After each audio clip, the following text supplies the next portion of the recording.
जय जगन्नाथ सांग मैंने आज आम पलि आसे आम जीवन आउ गोटे दिन तो आज हूँ 29 तारीख सोमवार। तो मु गाधा गोधी करना रेडी होना पलि आसी दुकान।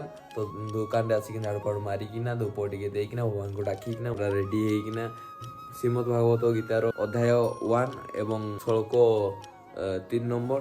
तो आज आम देखा श्लोक कौन लिखाई वसुतां पांडुपुत्र रामाचार्य महती चामां हृदयां द्रौपदी पुत्रेण तव शिक्षण धामता। ए शुल्क दुर्योधन कहते द्रोणाचार्य को, हे द्रोणाचार्य पांडव मान महान विशाल सेना देख एवं ताहाकू नेतृत्व करते आपण निजर प्रिय छात्र दुष्टदम्य जे कि वरदान पाई आपण कालर द्रौपदी ठारू। दुर्योधन यह कही द्रोणाचार्य को युद्ध में कौन ममता आने को मना करती। जय जगन्नाथ आपण मान दिन शुभमय एवं खुशी रे जाऊ कि कहीकिना मु रखुची। जय जगन्नाथ।